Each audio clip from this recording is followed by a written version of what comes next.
From the earliest generations after the first man walked among the fresh soil of a newborn world, humanity spread across valleys, plains, and highlands. Shaping settlements from stone and timber, forming clans, and learning the rhythms of seasons. Children ran across fields, hunters ventured into forests, and families gathered around fires to share stories of their ancestors. But as the years multiplied, so did the weight of corruption that slowly crept into the hearts of many. Where cooperation had once held communities together, conflict began taking root. Greed pushed men to take what was not theirs. Violence became common in places where the earth had once been tended with harmony. According to the ancient text, the earth was filled with violence and all flesh had corrupted his way, Genesis 6:11-12. These words capture a world that no longer resembled its beginnings.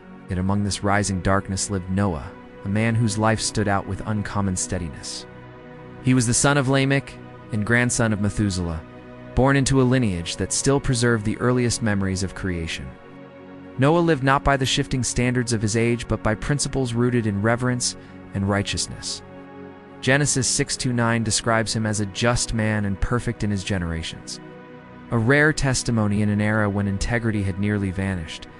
While others chased power and turned their backs on the ways of the Maker, Noah chose a path that set him apart.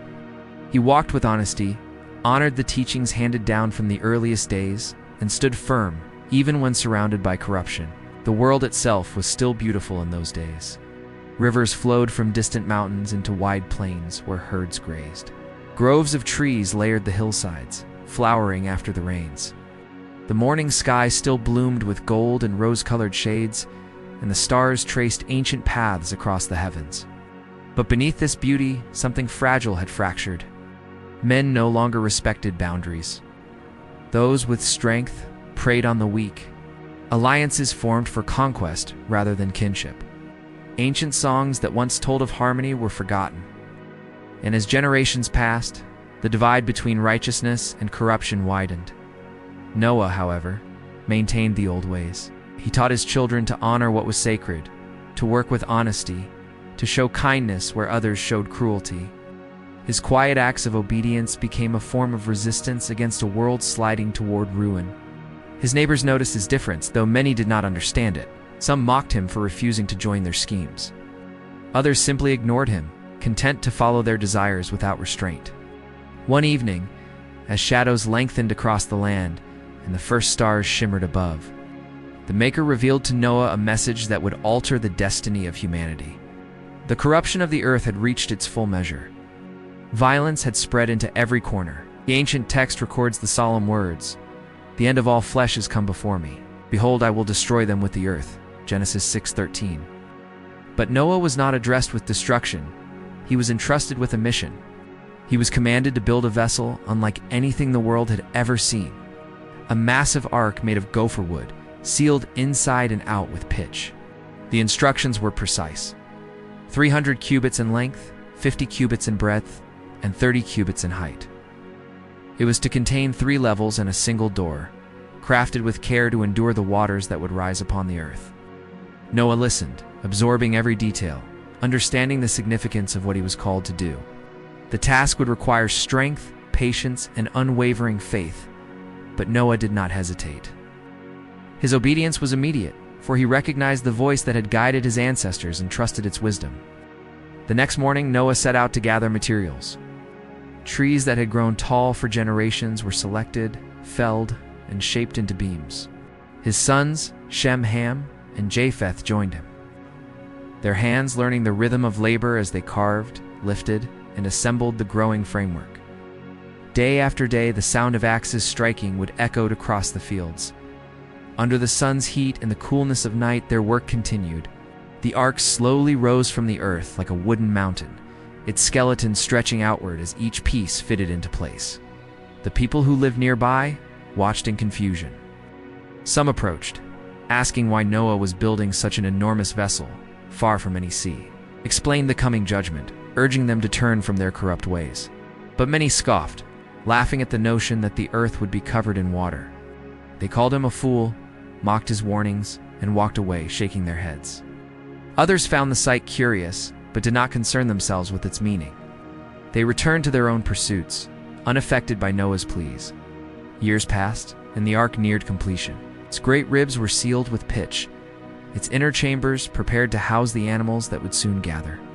Through storms, droughts, and seasons of harvest, Noah continued. Driven not by the approval of those around him, but by obedience to the command he had been given. Each beam set into place became a quiet testimony of faith in a world that refused to listen. As the final boards were secured and the structure stood complete, Noah looked upon the work of his hands and knew that the appointed time was drawing near. His obedience had shaped a vessel of preservation in the midst of rebellion. A refuge built, not for comfort, but for survival. The world around him carried on with its violence and corruption, unaware that its end approached with every passing day. And thus, the first great movement of Noah's story closes with an ark finished upon the earth, and a man standing firm against the tide of his generation, preparing for a flood that only he believed would come.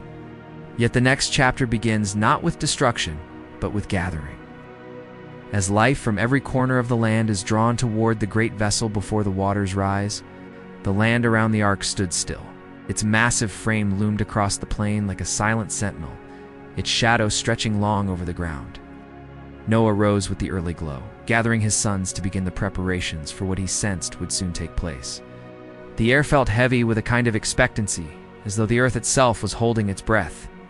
For years, Noah had spoken warnings, had urged those who came near to turn from the violence that had overtaken their lives, but almost none listened. It was then that the Maker instructed Noah to gather the animals, not by his own effort, but by receiving them as they came. Genesis 7:2-3 records the ancient command that clean animals were to enter in sevens, and others 2 by 2, male and female, to ensure the continuation of every kind upon the renewed earth. Noah may have wondered how such a gathering could unfold across territories vast and varied, but the Maker brought them. From distant mountains came creatures hardened by cold winds, their hooves clicking upon stones as they descended toward the plains. From thick forests came powerful beasts whose roars once echoed through towering trees. From riverbanks and low marshes came creatures small and swift, while birds in great flocks darkened the sky as they flew toward the ark. It was a sight no generation had ever seen. Shepherds tending their flocks witnessed animals that normally kept distance, walking calmly beside predators. Travelers returning along dusty paths stopped in disbelief as stags and wild goats trotted alongside creatures they would have fled from on any other day. Mothers gathering water stared as birds of every shape and color circled overhead, descending upon the vicinity of the ark. The people whispered among themselves, uncertain whether to fear or mock what they saw. Some followed the procession, curiosity pulling them closer. They approached Noah and his family with questions, though many carried tones of skepticism. Noah repeated the warning he had given for years that a great flood was coming upon the earth, and that these creatures were gathering by command. But the hearts of most remained hardened. Some said the animals must have been lured with food. Others claimed it was a strange natural occurrence and nothing more. A few felt their spirits tremble, sensing a truth in Noah's words, yet pride held them back from acknowledging it. Noah and his family guided the creatures gently toward the ark. The ground seemed to vibrate beneath the weight of heavy beasts as they stepped across the ramp and into the darkened interior. Birds fluttered toward the upper rooms, choosing perches Noah had prepared. Smaller creatures scurried into corners and nesting areas. The ark, once silent, now echoed with the low hum of life, the shifting of hooves, the rustling of wings, and the soft patting of paws. Everything moved with order, not chaos, as though an unseen rhythm guided their steps. The people who watched could not deny the strangeness, yet they clung to disbelief. Noah saw their hesitation and felt a sorrow deeper than frustration, sorrow for lives that would not be saved. Not because salvation wasn't offered, but because they refused to listen. Days passed, more animals arrived. Noah's family worked tirelessly, ensuring each creature had its place, securing food supplies, and preparing the ark for a journey they could not fully imagine. When at last the final animals entered, Noah sensed a profound stillness settle over the land. It felt as though the earth itself was pausing before a great turning. Then the Maker instructed Noah and his family to enter the ark. They obeyed, stepping across the threshold into the massive vessel that had consumed so many years of effort. They carried with them supplies, tools, and remnants of a world that would soon be washed away. Once inside, they waited. Genesis 7:16 describes the moment simply, "And the Lord shut him in." The door closed with a weight that echoed through the structure, cloaking the interior in dim light. The sound carried finality, a boundary set between the old world and what would come. Outside, the sky darkened. Winds rose from distant regions, bending the grasses low.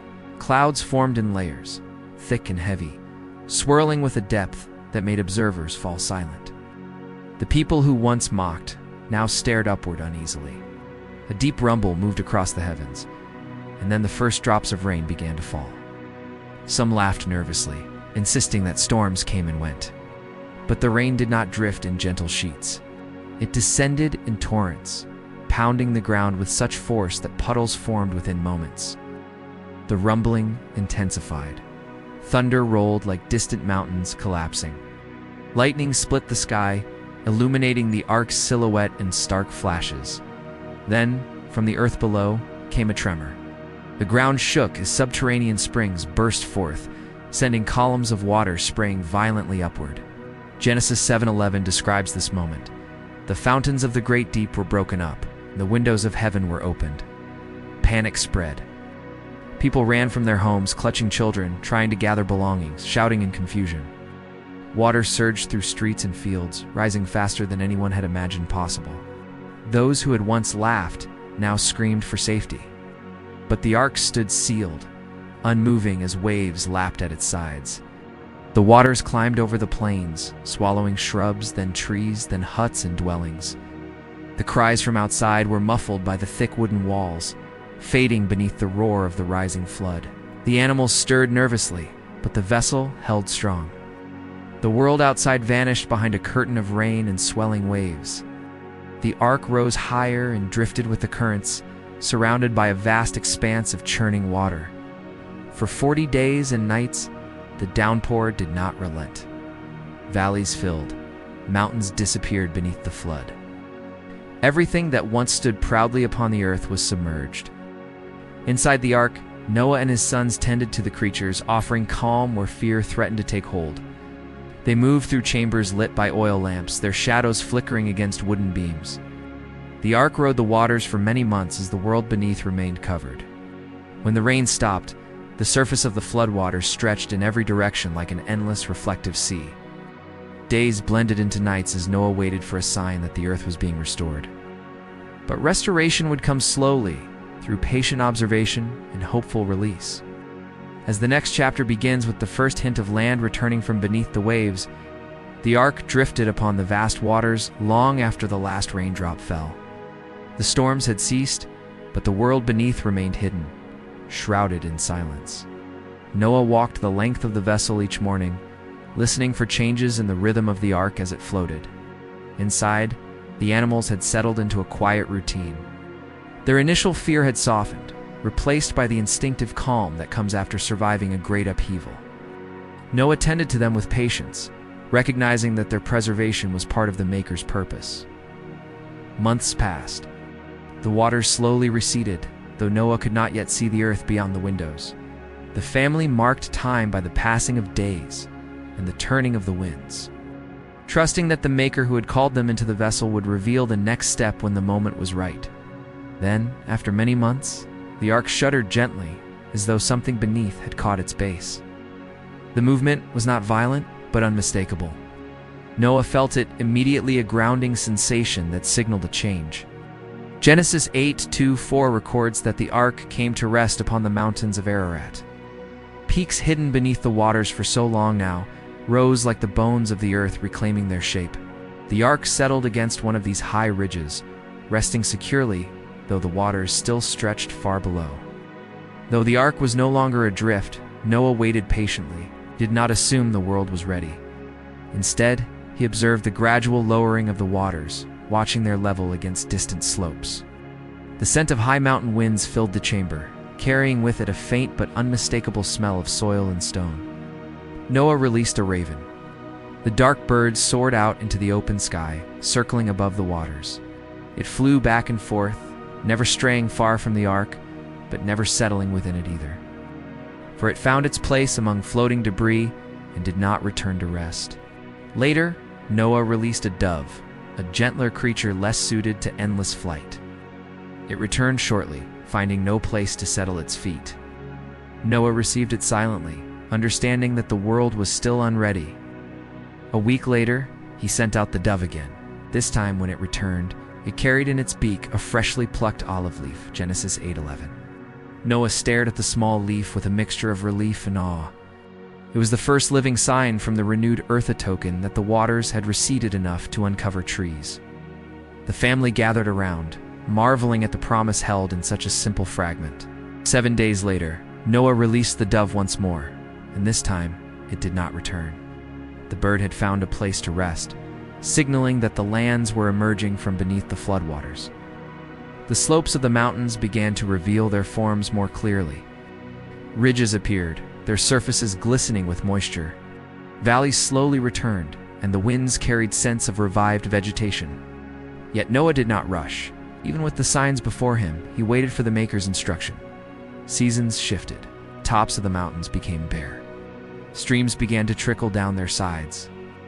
The ark remained perched upon its resting place, its silhouette stark against the clearing sky. Genesis 8:15-17 records the moment when Noah, his family, and the animals were called to step onto the renewed earth. Noah opened the great door, and a flood of sunlight poured into the ark's interior. The animals stirred with excitement, their instincts awakening as fresh air filled their senses. One by one they emerged, stepping onto soil that had not felt the tread of a living creature since the flood began. The scene was one of awe. Birds shot into the sky in bursts of color and sound. Herd animals trotted down the slopes, predators slinked silently into the brush, reclaiming their territories. The world felt new-washed, clean, reshaped, waiting to be inhabited once more. Noah stepped out last, his sandals sinking slightly into the softened ground. He gazed across the landscape, seeing valleys carved anew, streams flowing through fresh paths, and slopes still damp from retreating waters. The air carried the scent of beginnings. Noah breathed deeply, recognizing the magnitude of what had occurred. The first act Noah undertook was to build an altar. Using stones gathered from the mountain ridge, he constructed a place of offering. There he presented sacrifices from the clean animals and birds, an expression of gratitude to the Maker who had preserved them through the flood. Genesis 8:20 notes this act as one of remembrance and devotion. In response, the Maker declared that never again would the earth be destroyed by waters. The patterns of seasons, seed time and harvest, cold and heat, summer and winter, day and night, would continue as long as the earth remained, Genesis 8:21-22. It was a promise that echoed across the new landscape. Then came a covenant not only with Noah, but with all living creatures. The Maker set a bow in the cloud, radiant with colors that shimmered against the sky. Genesis 9:13 records this sign as a token of the everlasting covenant. Whenever clouds gathered and rains returned, the bow would appear as a reminder that the world would not again be swept away by waters. Noah and his family watched the arc of colors spanning the sky, recognizing it as a symbol of mercy and new beginnings. The flood had stripped the earth of its corruption, but the covenant would guide future generations to walk with greater humility and awareness. Yet their journey was only beginning. The world was new, but challenges awaited. Their footsteps across the softened earth marked the start of a renewed human story, shaped by memory, responsibility, and hope. And as this chapter closes, the next beckons with the establishment of nations, the unfolding of Noah's lineage, and the shaping of a world that will carry the lessons of the flood across its generations. The renewed earth stretched before Noah's family like a vast, uncarved tablet. Rivers carved new paths through valleys still soft from the floodwaters. Hills rose beneath clear skies, their slopes dotted with early growth as vegetation returned. The sunlight softened the scars left by the waters, warming fresh soil where seeds carried by winds and birds began to take root. Within this transformed landscape, Noah and his sons set about the work of rebuilding life, guided by the covenant that had been established between the Maker and all living creatures. Noah's sons, Shem, Ham, and Japheth, began tending the land around their new dwelling place. Their families grew, and as generations multiplied, groups dispersed to explore distant territories. The ancient text depicts Noah as a cultivator, planting vines and tending the soil as the earth regained its fertility. Seasons unfolded predictably once more. The harvest cycles settled into their rhythm. Birds nested among fresh branches and herds roamed across open plains. Yet alongside life's renewal, the complexities of human behavior resurfaced. Even in a world washed clean, the seeds of human imperfection moved quietly through hearts that still bore the memories of loss and the weight of new responsibility. The flood had purified the earth, but it had not erased human frailty. Among Noah's sons, tensions would eventually arise that shaped the destinies of their descendants. The ancient narrative tells of a moment involving Noah and his son Ham, a brief but significant encounter that influenced the paths of future generations. Genesis 9:22-27. After the flood, when the earth was calm again and the ark rested on dry ground, Noah planted a vineyard and, in time, drank from its wine. In his tent he lay uncovered, vulnerable and unaware. Ham entered, saw his father in this state, and instead of preserving his dignity, he spoke of it to his brothers outside. Shem and Japheth, moving with respect, walked backward with a garment held between them and covered their father without looking upon his shame. When Noah awoke and understood what had happened, he addressed each son with words that would echo across generations. He declared a curse upon Canaan, the son of Ham, foretelling a future of servitude, while blessing Shem and Japheth for their honor and restraint. This moment, brief yet weighty, revealed contrasting attitudes among the brothers and shaped the destinies of their descendants, becoming one of the earliest recorded events, showing how a single act of disrespect or honor could influence entire lineages. Shem, the eldest, carried himself with dignity and reverence, traits that would give rise to lineages of wisdom and spiritual depth. From his descendants would emerge future peoples who preserved sacred teachings and carried traditions that honored the Maker.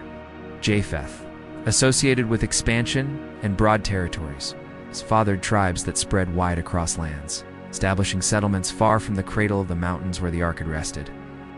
Ham, whose actions displeased his father, produced descendants who settled in rich and fertile regions, but often encountered conflict and challenge. Yet despite these differences, all peoples shared the same origin, the preserved remnant of the flood and the covenant written across the sky.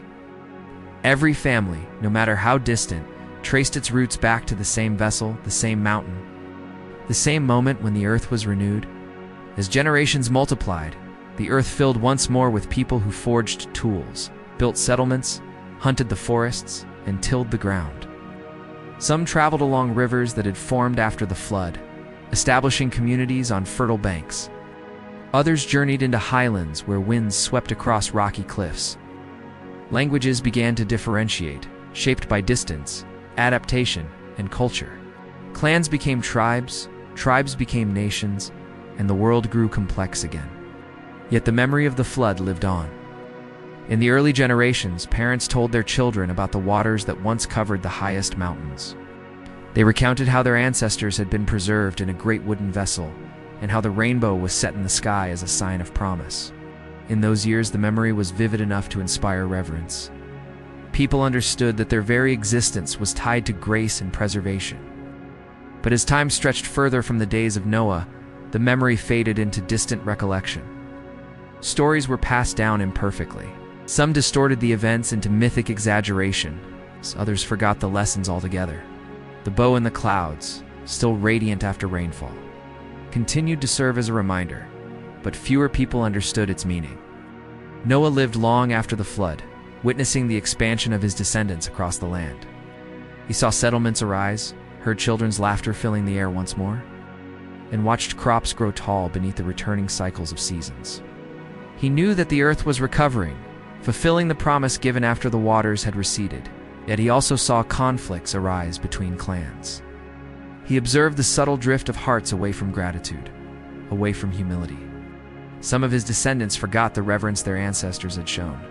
Others chased power or dominance, sowing the early seeds of division that would spread through future generations. Still, the covenant remained, each rainbow arcing across the sky, reminded Noah that the Maker's promise was unbroken, even if humanity struggled to uphold its end. This balance between mercy and responsibility formed the foundation on which future generations would build their identities. In his later years, Noah reflected often on the journey that had brought him from a world steeped in corruption to the renewed earth he now walked upon.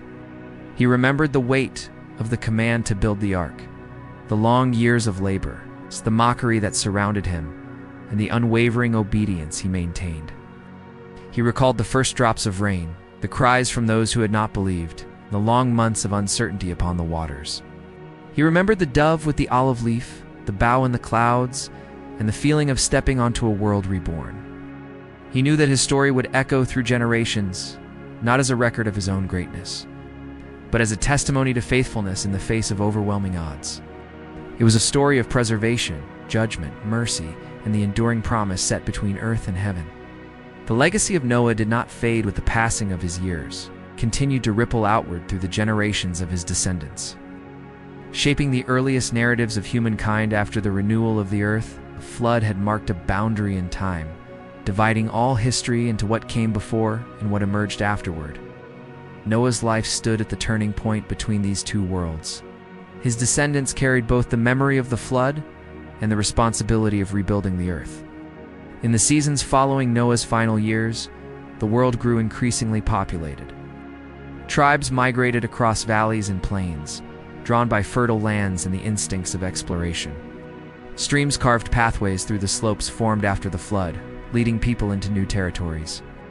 Families built homes from stone, clay, and timber, tending fields that soon flourished under their care.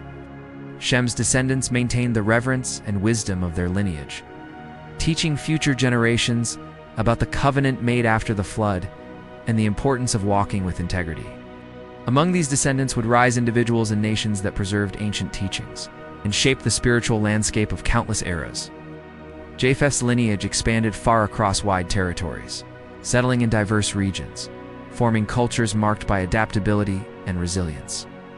Ham's descendants dwelled in fertile lands rich with resources, forming strong communities that would play significant roles in the shaping of early human history. Though their paths diverged across geographical and cultural distances, they all carried a shared beginning, world reborn from the ark that had rested upon the mountains. In the centuries that unfolded, the covenant remained an unbroken thread weaving through the fabric of human experience. The flood's impact also shaped the early fears, hopes, and imaginations of emerging societies. The immense display of power and renewal left impressions so profound that many ancient cultures preserved echoes of the flood in their own histories, remnants of a collective memory passed down through wandering generations, reshaped but not entirely lost. Noah himself became a figure whose life embodied steadfastness. His perseverance through years of mockery and doubt became a model for endurance. His obedience stood as a testament to trusting the Maker's guidance, even when the world around him dismissed his calling.